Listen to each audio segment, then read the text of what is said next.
नमस्ते।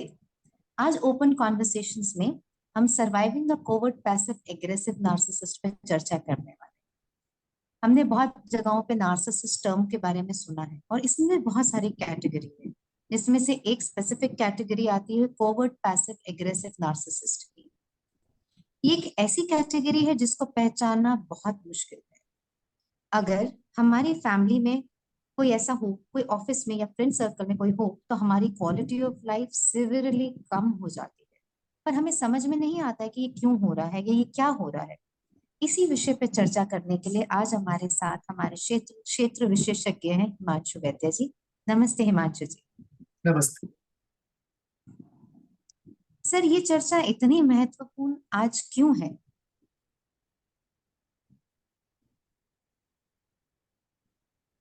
सामान्यतः हम लोग जब चर्चा करते हैं मेंटल हेल्थ के एरिया में, तो हम लोग तकलीफों के बारे में चर्चा करते हैं और जिसको तकलीफ है उसको ठीक कैसे किया जाए, उसको ये तकलीफ हुई कैसे, दूसरे को ये तकलीफ कैसे ना हो, कल्चर में क्या किया जाए, स्पिरिचुअलिटी को कैसे अंदर लाया जाए, होलिस्टिक हीलिंग को कैसे लाया जाए, एलोपैथी को कैसे लाया जाए और पब्लिक पॉलिसी क्या हो, इस तरह की एक ब्रॉड चर्चा होती है। लेकिन मेंटल हेल्थ के एरिया में एक बहुत इंपॉर्टेंट चीज है जिसकी चर्चा नहीं होती है, और वो है सेकेंडरी इफेक्ट्स। कि जिसको सिकनेस है उसको तो है, लेकिन उसके जो चारों तरफ लोग रह रहे हैं, घर में, ऑफिस में, स्कूल में, फ्रेंड सर्कल में, उनके ऊपर इसका क्या प्रभाव है। यूजुअली हम लोग बात करते हैं कि पेशेंट एक विक्टिम की तरह लगता है और उसकी तरफ जो लोग हैं वो परपेट्रेटर लगते हैं।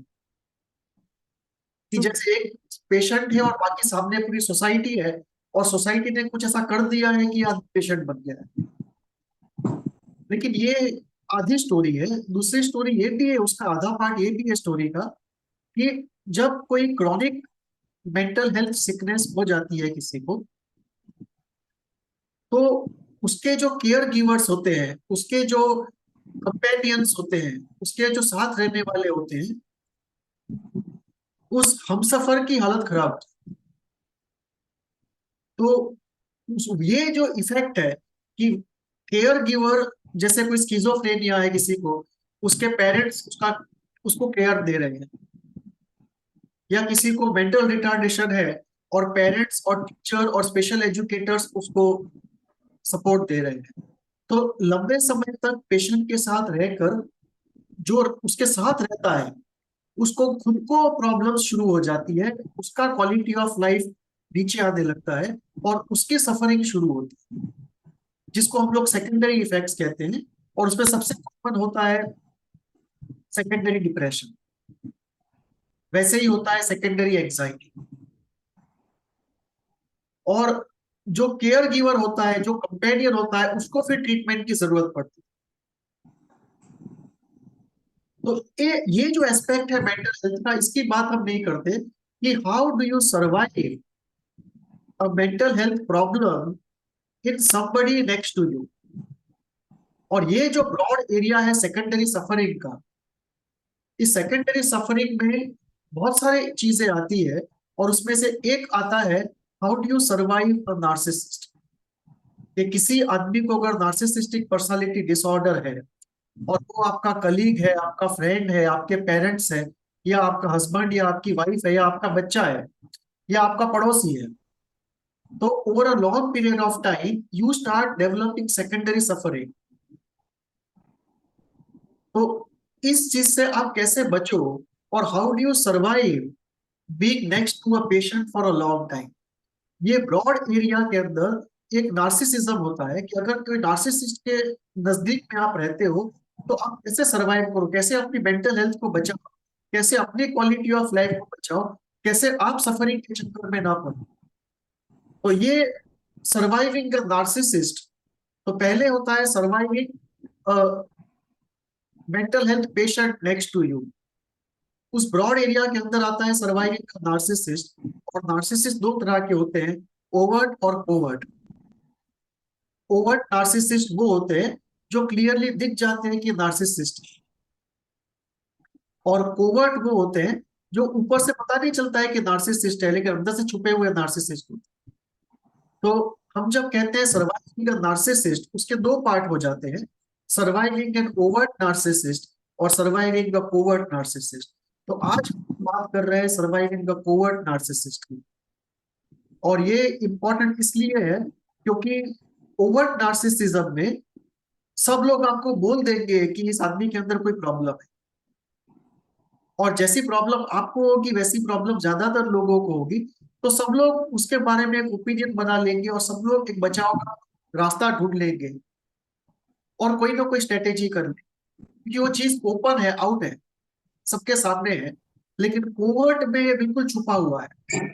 तो जो लंबे समय तक इसके साथ रहता है, क्लोज्ड स्पेस में रहता है, उसी को पता चलता है कि आदमी के अंदर प्रॉब्लम है। बाहर के लोगों को तो लगता है कि ये बहुत अच्छा आदमी है। तो उसमें क्या होता है कि आदमी अकेला हो जाता है, उसको कम्युनिटी सपोर्ट नहीं मिलता है बाहर का, जो ओवर्ट नार्सिसिज्म में मिलता है। ओवर्ट नार्सिसिज्म में ये है कि साथ रहने वाला सफर करता है, बाहर वाले भी सफर करते हैं, और दोनों जब एक दूसरे को मिलते हैं तो एक कंसेंसस इमर्ज होता है, एक सपोर्ट सिस्टम इमर्ज होता है, आइडियाज का आदान प्रदान होता है, और लोग अपनी स्ट्रेटेजीज बना लेते हैं अपने आप को बचाने के लिए। लेकिन कोवर्ट में ये सब नहीं होता है, क्योंकि बाहर तो लोगों को पता ही नहीं चलता है कि ये प्रॉब्लम वाला आदमी। ये काफी जबकि पैसिवली ऑपरेट करते हैं दैट बहुत मीन्स। पैसिवली, बहुत सटल फॉर्म में, और लॉन्ग टर्म सिचुएशन जहाँ आती है कि जहाँ क्लोजनेस हो, लॉन्ग टर्म क्लोजनेस हो, ठीक? और एक तरह की सिक्योरिटी हो कि आदमी छोड़ के नहीं जाएगा, वहां पे ये चीज बाहर आती है। तो कोवर्ट नार्सिसिस्ट के साथ भी ऐसा होता है कि जब पहचान बढ़ रही होती है आपकी पहले पहले, तो आपको पता ही नहीं चलता है कि कोवर्ट नार्सिसिस्ट है। जब आप उसके साथ लंबे समय तक रहने लगते हो, तब पता चलता है कि ये नवरत्न तो अपने आप में एक महात्मा है। तब उसके पर निकल आते हैं, तब आपको उसके रंग दिखाई देते हैं, तब वो अपने सही कर्तव्य दिखाना शुरू करता है। तब तक उससे पहले तो वो अलग ही दिखता है आप। So from a distance and in every day, these two are very different people in the same person.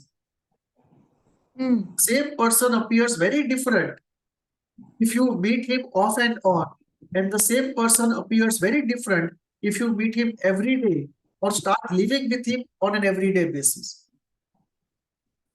ये बहुत बड़ा फर्क है कि ओवर्ट नार्सिसिस्ट बहुत जल्दी पता चल जाता है, लेकिन कोवर्ट नार्सिसिस्ट पता ही नहीं चलता है। और क्योंकि दूसरों को प्रॉब्लम नहीं हो रहा होता, तो हम भी क्वेश्चन डाउट में आ जाते हैं कि हमको कुछ अच्छा नहीं लग रहा है, हमारी क्वालिटी ऑफ लाइफ गिर रही है, हमारा मूड ठीक नहीं है, हम इरिटेटेड और एंग्री रहते हैं, we are not at ease, we are not able to be ourselves, we are not able to let down our guard, be peaceful, spontaneous and at ease in ourselves. ये feeling आती है और हमको पता नहीं चलता है कि इसका प्रॉब्लम क्या है, क्यों हमको ऐसा हो रहा है। तो फिर हम राइट। कई बार देखते लगते हैं कि भाई चाइल्डहुड एक्सपीरियंस तो नहीं है कि बचपन में मेरे साथ ऐसा कुछ हो गया, या मेरा खुद का पर्सनालिटी प्रॉब्लम तो नहीं है कि मेरी वर्ल्ड से एक्सपेक्टेशंस गलत है और मैं फ्रस्ट्रेट हो गया हूँ, या मेरे अंदर ही कोई वीकनेस है, कोई दुर्गुण है जिसकी वजह से मैं सफर कर रहा हूँ। So we start thinking completely on the wrong lines, and it takes a very long time before we are able to rule out all these possibilities and come to the right problem identification कि जिसके साथ मैं रह रहा हूँ या जो से मैं रोज मिल रहा हूँ, जिसके से मैं क्लोज हूँ और जिसके प्रभाव में मैं हूँ, वो एक कोवर्ट पैसिव एग्रेसिव नार्सिसिस्ट है। और कई बार तो ऐसा होता है कि बरसों निकल जाते हैं, आदमी को पता ही नहीं चलता है कि प्रॉब्लम क्या है, और आदमी सफर करता रहता है। यहां तक होता है कि लोग इस इरिटेशन और एंगर को अपने अंदर दबाकर इस लेवल पे पहुंच जाते हैं कि लोग सुसाइड के नजदीक पहुंच जाते हैं। ऐसे कई लोग आपको मिलेंगे जिनको सुसाइडल थॉट्स हुए, जो साइकेट्रिस्ट के पास उसके बाद गए, थेरेपिस्ट के पास गए, और लॉन्ग टर्म थेरेपी में पता चला कि उनके अंदर तो प्रॉब्लम कम है, लेकिन उसके उनके साथ जो रह रहा है वो कोवर्ट पैसिव एग्रेसिव नार्सिसिस्ट है, जो सिचुएशन को यहाँ पे लेके आया है। तो वो जो सुसाइडल थॉट्स तक पहुंच गए हैं, उसमें 75% कंट्रीब्यूशन उस आदमी का है। और उनका खुद का तो 25-30% ही कंट्रीब्यूशन है। तो इस तरह से बात होती है, इसीलिए चर्चा बहुत जरूरी है कि पहले सबको पता चले कि कोवर्ट पैसिव एग्रेसिव नार्सिसिस्ट नाम की कोई चीज होती है। और इस ये कैरेक्टरिस्टिक प्रॉब्लम वाला आदमी अगर आपके साथ रहता है तो उसको आइडेंटिफाई कैसे करें और अपने आप को बचाए कैसे, नहीं तो प्रॉब्लम एक अनरिकॉग्नाइज फॉर्म में बहुत डीप हो जाएगा और माइल्ड और मॉडरेट स्टेज क्रॉस करके सीवियर स्टेज में जब आप पहुंच जाओगे तब जाके आप साइकेट्रिस्ट और थेरेपिस्ट को मिलोगे और हीलिंग प्रोसेस चालू होगा, और तब तक बरसों लाइफ के स्पॉइल हो चुके होंगे। राइट। ये चर्चा बहुत जरूरी है। इनफैक्ट जैसे हम देखते हैं कि जो ओवर नार्सिसिस्ट होते हैं उनकी मैनिपुलेशन काफी ही लाउड एंड क्लियर होती है, that anybody can figure out. But जैसे कि आपने बताया कि ओवर नार्सिसिस्ट की बहुत हिडन होती है या बहुत पैसिव होती है।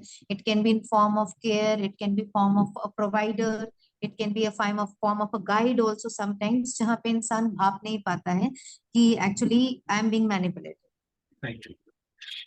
So true. ये आपने जो डेफिनेशन दिया, आई थिंक काफी लोगों को क्लैरिटी देगी, क्योंकि बहुत बार हम जब नार्सिसिज्म के बारे में बात करते हैं तो लोग कुछ रेजोनेट करते हुए साइड से निकल जाते हैं कि नहीं नहीं नहीं, this person can not be a narcissist, क्योंकि ये तो मुझे ये प्रोवाइड कर रहा है, केयर दे रहा है या लव दे रहा है, और बहुत गाइडेंस के नाम पे है या कंट्रोल कर रहा है अथॉरिटी के नाम पर है।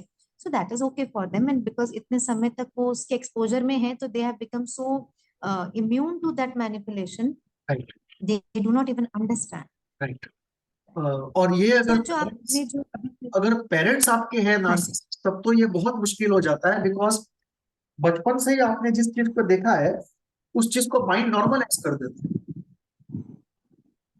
ह्यूमन माइंड की एक बहुत बड़ी कैरेक्टरिस्टिक है, वो किसी भी चीज को लंबे समय के अंदर नॉर्मलाइज कर सकता है। तो अगर पेरेंट में से कोई एक या दोनों पेरेंट नार्सिसिस्ट है तो बड़े होते होते हमको लगता है कि वो नॉर्मल ऐसा ही होता है। जब बड़े होने के बाद हम or probably something is wrong with me and they are और right. या और something is wrong with me,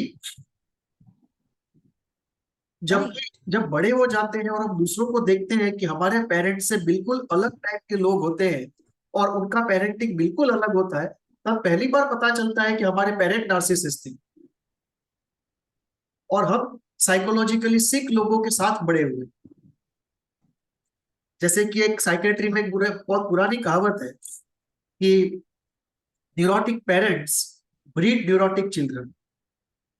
तो बड़े होने के बाद पता चलता है कि we are one of those children. Children.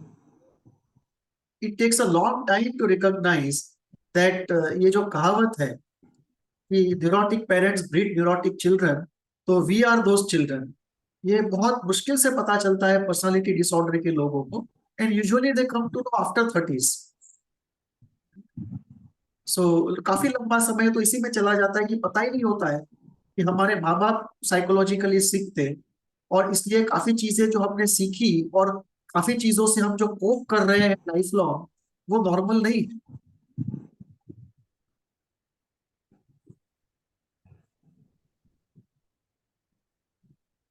So, जैसे हम इसको डिफाइन कर रहे हैं, उसके साथ साथ क्या ऐसा हो सकता है कि कोई और साइकोलॉजिकल प्रॉब्लम्स भी हो जो इस पर्सनालिटी, जो कि कोवर्ट पैसिव एग्रेसिव नार्सिसिस्ट है, इसको और ज्यादा स्ट्रक्चराइज करते हो, या उसकी वजह से ये फॉर्मेशन में आता हो, या को पैथोलॉजी ऐसी हो जो जिससे हम आइडेंटिफाई करते हैं?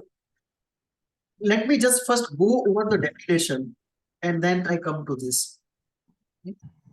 कि वहां से हम लोग मैनिफेस्टेशन पे आ जाते हैं। पहले let us just look at definition and then we come to manifestation. जी।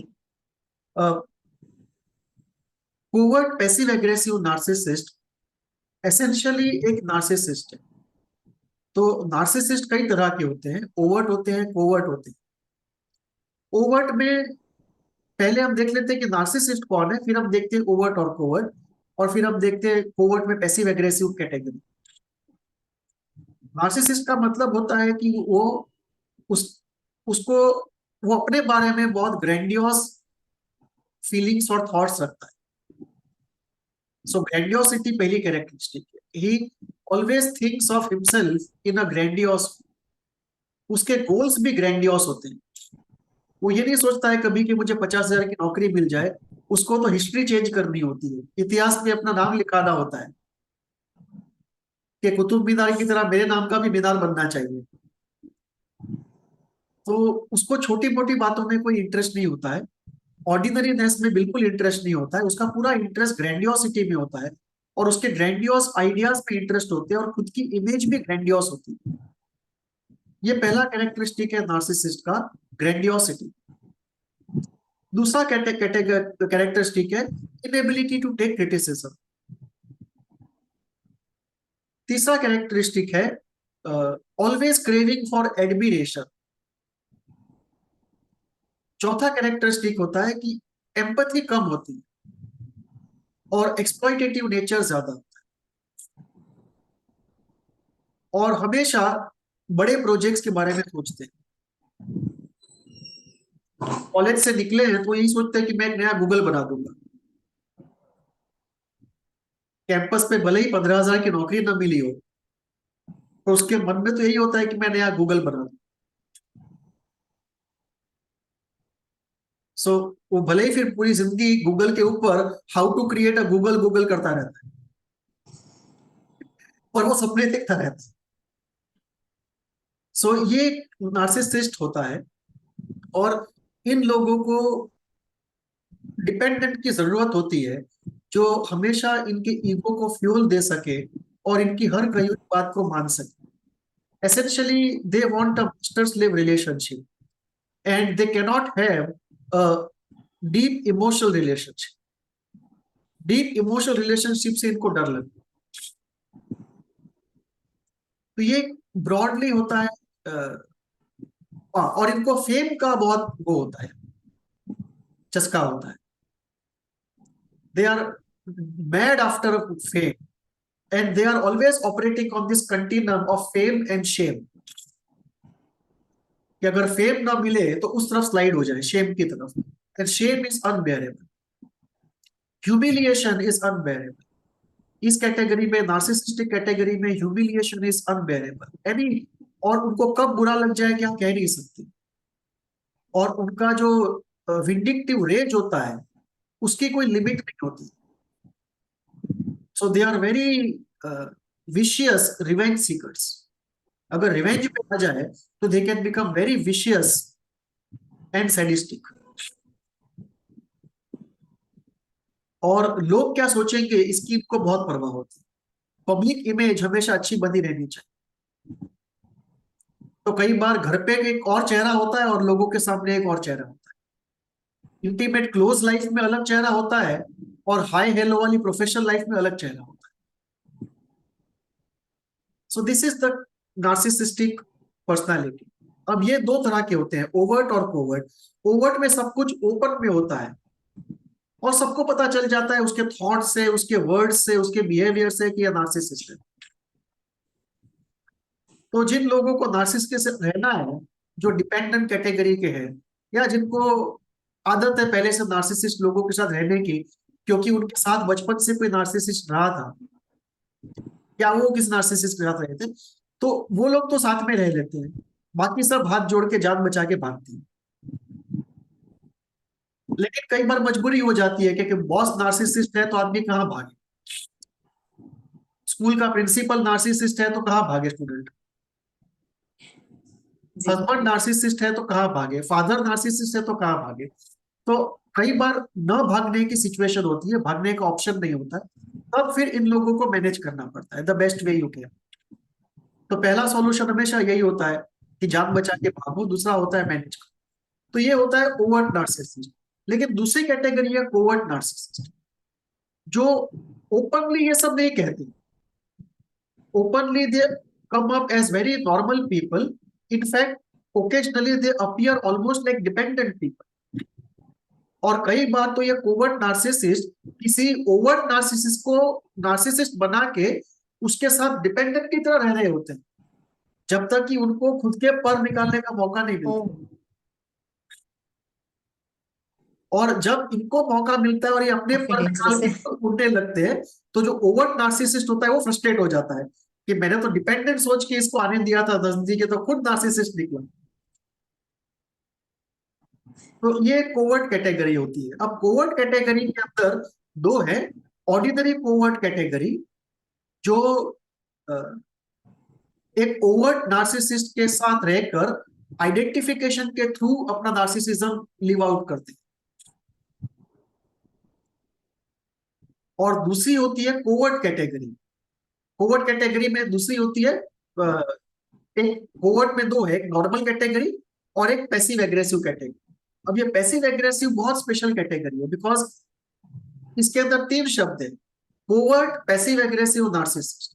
तो एक ये नार्सिसिस्ट है, दूसरा कोवर्ट है, छुपा हुआ है, और तीसरा ये ऑर्डिनरी कोवर्ट नहीं है, ये पैसिव एग्रेसिव कोवर्ट है। तो ये लोग क्या करते हैं कि अपना पैसिव एग्रेशन किसी और के थ्रू लिव आउट करते हैं। So okay. तो ये लोग क्या करते हैं, इनकी तीन कैरेक्टरिस्टिक्स होती है। एक, अपना नार्सिसिज्म किसी और के साथ आइडेंटिफाई कर लिव आउट करते हैं। तो कई बार जब मौका मिलता है तो नार्सिसिज्म को क्लोज स्पेस के अंदर, जैसे घर है या ऑफिस है या कोई क्लोज स्पेस है जो सोसाइटी में ओपन नहीं है, अपने नार्सिसिज्म को ओपनली बाहर आने देते हैं, जबकि बाहर सोसाइटी में बाहर नहीं आने देते। ये दूसरी कैरेक्टरिस्टिक। और तीसरी कैरेक्टरिस्टिक है कि ये पैसिव एग्रेसिव है, मतलब अपना एग्रेशन दूसरों के थ्रू लिव आउट करते हैं। अब समझ समझ लो कि एक फैमिली में फादर से पैसिव एग्रेसिव, अब डिपेंड करता है कि उसकी वाइफ सबमिसिव है या डोमिनेंट। अगर सबमिसिव है तो वो अपना नार्सिसिज्म और कोवर्ट एग्रेशन दोनों लिव आउट करेगा ओपनली, मतलब नार्सिसिज्म ओपनली लिव आउट करेगा घर में, और पैसिव एग्रेसिव तो सटल कोवर्ट ही होता है हमेशा। लेकिन सपोज की वाइफ डोमिनेंट है, तो वो अपना नार्सिसिज्म भी ओवरटली नहीं जी सकता है घर के अंदर भी, बाहर तो वैसे भी नहीं जी सकता था, घर के अंदर भी नहीं जी सकता है, और एग्रेशन तो वैसे ही वो ओवर तरीके से जी रहा था। तो नाउ व्हाट हैपेंस इज कि he creates a psychological world of his own. उस साइकोलॉजिकल वर्ल्ड में वो बहुत महान है, लेकिन वो अपने नार्सिसिज्म को न तो सोसाइटी में जी सकता है, न घर पे जी सकता है, न ऑफिस में जी सकता है, अगर वहां पे भी लोग रियलिस्टिक और स्ट्रांग है तो, और या इसकी पोजीशन बहुत हाई नहीं है। सो व्हाट हैपेंस इज कि he has a very vibrant dream world of his own, और उस ड्रीम वर्ल्ड में वो बहुत महान आदमी है। सो ऐसे लोग फिल्में बहुत देखते हैं, न्यूज बहुत सुनते हैं, ऐसे लोग इकट्ठा करते हैं अपने चारों तरफ जो बहुत कम पढ़े लिखे हो, जिनके सामने ज्ञानी बनकर ही अपना ज्ञान दे सके। जैसे पुराने जमाने में होता था कि सब लोग न्यूज़पेपर नहीं पढ़ते थे, तो एक सोसाइटी में आदमी जो न्यूज़पेपर पढ़ता था वो पेड़ के नीचे बैठ जाता था, सब लोग आके उसके आजू बाजू बैठते थे और वो सबको सुनाता था कि न्यूज़पेपर में आज क्या आया है। तो इस तरह का इनका वो सिंबलिज्म, इनका मैनिफेस्टेशन होता है कि अपनी सपनों की दुनिया में वो महान होते हैं। और इनकी कैरेक्टरिस्टिक है, they spend lot of time in the dreams, they go out on long walks often in the morning and evening, और while walking they keep dreaming great things about themselves, or while driving they think great things about themselves, they keep dreaming. Secondly, they keep watching news, or they keep reading newspapers, current affairs, or anything to do with celebrities. And very importantly, they have very high envy towards people who are successful. So जैसे चार actor अगर successful है, तो उनमें से दो actor के बिल्कुल अपोज होकर ये लोग उसका विरोध करेंगे, लेना देना कुछ नहीं होगा। ना एक्टर इनको जानता है, ना ही एक्टर को जानते हैं, ना लाइफ में कभी मिलने वाले हैं, पर जैसे कि तीन जनरेशन की खानदानी दुश्मनी हो, इस तरह का ऑपोजिशन करेंगे। Attack, envious attack. Envy, attack of envy, very strong envy they है। सो इस तरह के होते हैं कोवर्ट, पैसिव एग्रेसिव, नार्सिसिस्ट। और ये जो इनका मैनिफेस्टेशन है वो कैसे होता है? मैनिफेस्टेशन ऐसे होता है कि ये लोग जोर से चिल्ला के कुछ नहीं करते, ये होम्योपैथिक ऑपरेशन होता है इनका, बिल्कुल स्लो डोजेस पे धीरे धीरे करके सामने वालों को इरिटेट करते हैं, और अपना नार्सिसिज्म ऐसे एस्टैब्लिश करेंगे कि over a long period of time आप कुछ भी सोचते हो, आप इनको फैक्टर इन करोगे कि ये अप्रूव करेगा या नहीं, ये इसमें कोई गलती निकालेगा या नहीं, ये खुश होगा या नहीं। और अगर आपको लगता है कि ये खुश नहीं होगा तो आप सोच में पड़ जाओगे, और वो चीज जो आप खुद करना चाहते हो, आपके लिए प्लेजरेबल है, वो आप नहीं कर, तो आपका लाइफ इंडिपेंडेंट नहीं रहेगा, आपके मन के अंदर वो आके बैठ गया है, और वो एक जज की तरह आपके अंदर आके बैठ गया है, और सारी फाइलें वो जज के अप्रूवल के लिए जाती है मन के अंदर, और जज अप्रूव ना करे तो मन के अंदर वो फाइल पास नहीं होती। तो अंदर ही अंदर एक ऑपरेशन शुरू हो राइट। जाता है कि आप एक पैसिव फॉर्म में, आप ऑटोमेटिकली हर चीज के बारे में बैक ऑफ द माइंड सोचते हो कि वो अप्रूव करेगा या नहीं, वो गुस्सा तो नहीं करेगा, नाराज तो नहीं होगा, वो खुश होगा या नहीं।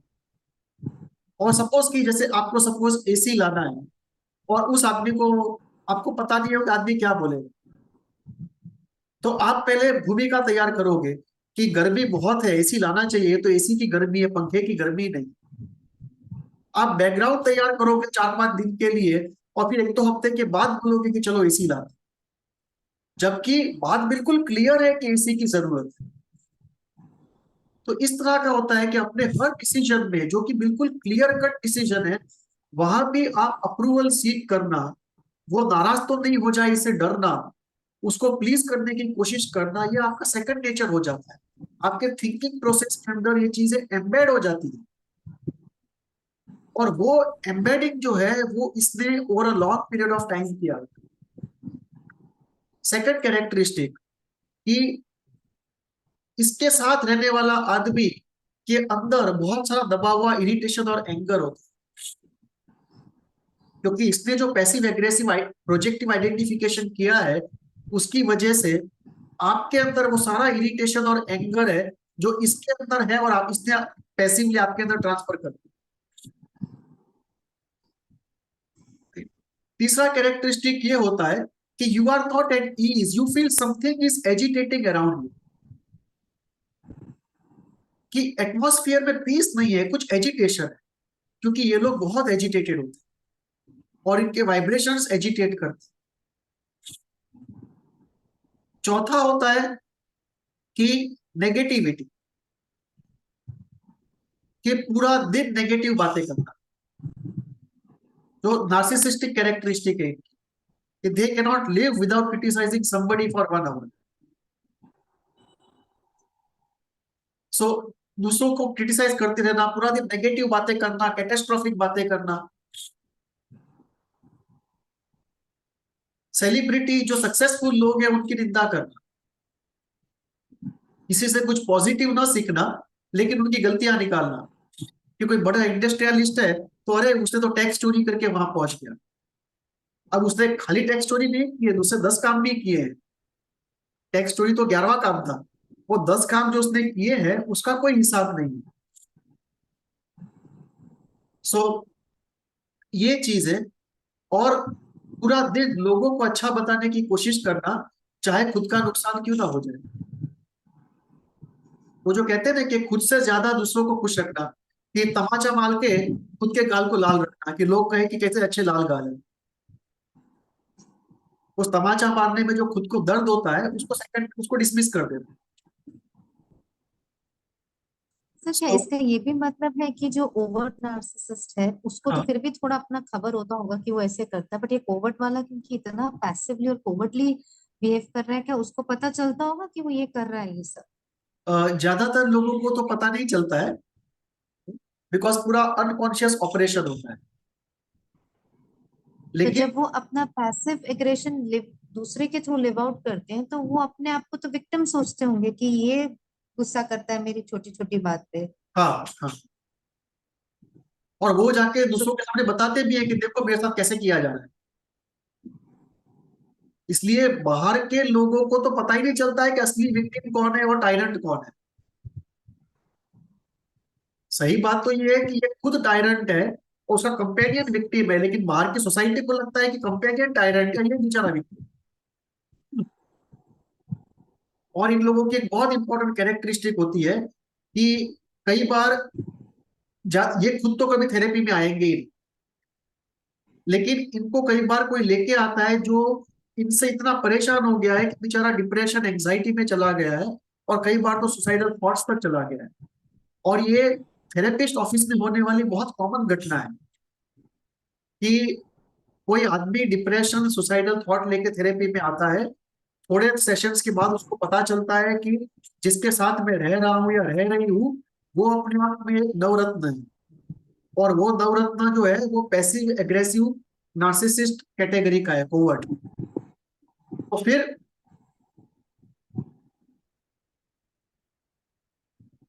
उसको कई बार लेके आते हैं थेरेपिस्ट के पास। तो थेरेपिस्ट को भी कई बार पता नहीं चलता है कि ये कौन है, और उनको भी पता नहीं चला, सॉरी मैंने जो कहा उसको थोड़ा करेक्शन करना पड़ेगा। थेरेपी के कुछ सेशन के बाद उनको ये पता चल जाता है कि मेरे साथ वाला आदमी प्रॉब्लमेटिक है, और थेरेपिस्ट को ब्रॉड हिंट आने लगते हैं कि नार्सिसिज्म जैसा कुछ है, लेकिन क्लियर दिखाई नहीं देता। सो वो उसको लेके आते हैं साथ में कि आप एक बार उससे मिलो। It is very common in therapist room. और कोवर्ट जो पैसिव एग्रेसिव नार्सिसिस्ट है, they have a very unique characteristic. They are able to convince the therapist in the first meeting that the other person, the patient, is the real problem. They don't have any problem. And then therapist come on one side. It is such an unconscious process that even a skilled therapist can be taken up by this. And only after this person goes back and a few sessions happen, and often the patient complains कि मैं किसी को दिखाने के लिए लेके आया, आप तो उसके साथ बैठ गए मेरे सामने।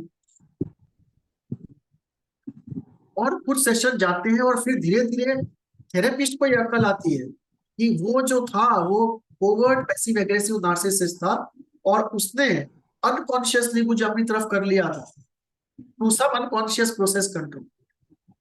तो ये एक बहुत इंपॉर्टेंट कैरेक्टरिस्टिक है that whenever you see even a little hint, be very careful if you meet it, because usually it will be brought by your patient. It's not likely to come by himself. In fact जो आप बता रहे हैं, बहुत बार therapy में I have also observed कि अगर किसी का रिलेशनशिप ब्रेकअप हो चुका है और डिफरेंस आ चुका है, they are no more in touch, still this secondary burn वाला victim would defend and advocate for covert narcissist कि नहीं उसने ऐसा नहीं किया है, even if the therapist is trying to tell them by identifying, they themselves start advocating for that covert because the system has been totally, you can say, captured by that narcissism of in the internal world of that person, that they themselves start advocating even if that person has left forever after the damage. So that This is also one, I have seen many. so that is one category of people. These are the true dependents who have received overt care from the passive aggressive narcissist. So what they have received is overt care and covert passive aggression. So this is one group Right. of victims. The second group of victims Right. is those who don't have much dependence. Dependence is less है, लेकिन कम है, और complementary narcissism बहुत strong है. They will very clearly tell you कि ये problematic आदमी है, लेकिन वो समझ में नहीं आ रहा है क्या problem है. How do you tell him? How do you say it? So this is how the manifestation happens. Can we take a break and reassemble after 10 minutes? Sure, sure, sir.